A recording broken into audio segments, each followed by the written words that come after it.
یہ اس رات کی حقیقت ہے جب مجھے پہلی بار احساس ہوا کہ میں اکیلا نہیں ہوں۔ وہ رات جب ایک بند اسکول کا دروازہ خود بخود کھلا اور وہاں سے جو نکلا وہ انسان نہیں تھا۔ میں چیخنا چاہتا تھا مگر آواز ساتھ چھوڑ چکی تھی۔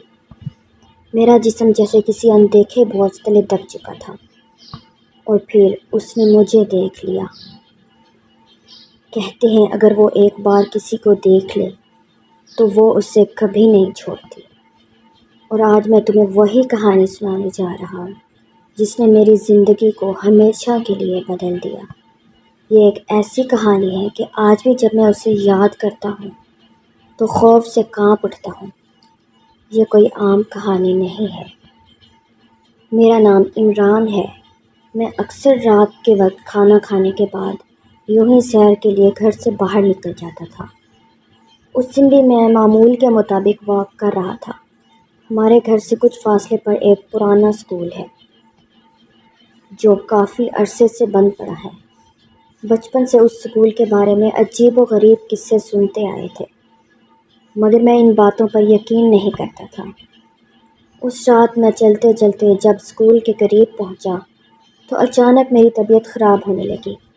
میرے دونوں کندھے بے حد بھاری ہو گئے، جیسے کسی نے مجھ پر بہت زیادہ وزن ڈال دیا ہو۔ مجھے کچھ سمجھ نہیں آ رہا تھا۔ میں وہیں اسکول کے چبوترے پر بیٹھ گیا۔ حالت اتنی خراب ہو چکی تھی کہ میں کھڑا بھی نہیں ہو پا رہا تھا۔ میری آواز جیسے بند ہو گئی تھی۔ میں بہت ہلکی آواز میں مدد کے لیے پکار رہا تھا مگر آس پاس کوئی نظر نہیں آ رہا تھا۔ اچانک میں نے دیکھا کہ اسکول کا بند دروازہ جس پر تالا لگا ہوا تھا خود بخود کھل گیا۔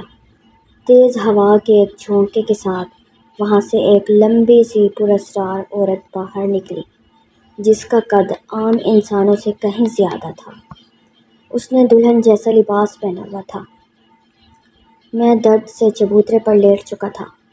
وہ عورت غصے سے مجھے گھورنے لگی۔ اس کی آنکھیں سرخ انگاروں کی طرح تھیں۔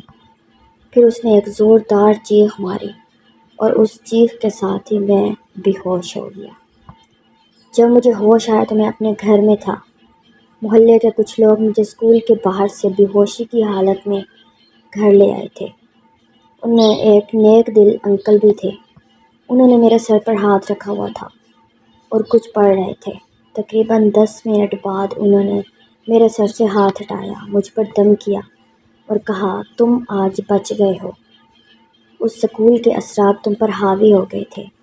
تم نے جو خوشبو لگائی ہوئی تھی اس کی وجہ سے وہ تمہاری طرف متوجہ ہو گئی اور اس نے تمہیں گھیر لیا تھا۔ انہوں نے مجھے سختی سے منع کیا کہ آئندہ کبھی اس اسکول کے پاس نہ جانا اور نہ ہی وہ خوشبو لگانا۔ پھر انہوں نے مجھے کچھ دعائیں دی اور کہا کہ روزانہ یہ پڑھ کر اپنے اوپر دم کر لیا کرو، تم محفوظ رہو گے۔ آخر میں انہوں نے ایک بات اور کہی، وہ تمہیں دیکھ چکی ہے، وہ دوبارہ آئے گی۔ یہ کہہ کر وہ انکل چلے گئے۔ میں بے حد تھکا ہوا تھا، جیسے میں نے بہت زیادہ مشقت کی ہو۔ تھوڑی دیر کے لیے میں سو گیا۔ اچانک میری آنکھ کھلی تو مجھے کسی سرگوشی کی آواز سنائی دی، جیسے کوئی ہلکی آواز میں بڑبڑا رہا ہو۔ میں گھبرا کر ادھر ادھر دیکھنے لگا۔ جیسے ہی میری نظر کھڑکی پر پڑی میں خوف سے چیخ اٹھا۔ وہی لمبی عورت کھڑکی کے پاس کھڑی تھی اور مسکرا کر مجھے دیکھ رہی تھی۔ میری چیخ سن کر امی دوڑتی ہوئی آئی، کمرے کی لائٹ جلائی۔ میں نے سارا واقعہ انہیں بتایا۔ امی نے کھڑکی چیک کی مگر انہیں وہاں کچھ نظر نہیں آیا۔ اس رات امی اور ابو میرے کمرے میں ہی سوئے۔ اس کے بعد وہ عورت مجھے ہر جگہ نظر آنے لگی۔ وہ مجھے بلاتی، کسی اجنبی زبان میں میرے کانوں میں سرگوشیاں کرتی۔ میں نے یہ سب دوبارہ ان انکل کو بتایا۔ انہوں نے مجھے سمجھایا کہ وہ کسی بھی روپ میں میرے آس پاس موجود ہو سکتی ہے۔ انہوں نے کہا کہ وہ خود بھی اس کی موجودگی محسوس کر سکتے ہیں۔ وہ مجھ پر قابو پانا چاہتی ہے مگر چونکہ میں نیک دل اور مضبوط ہوں اس لیے وہ کامیاب نہیں ہو پا رہے۔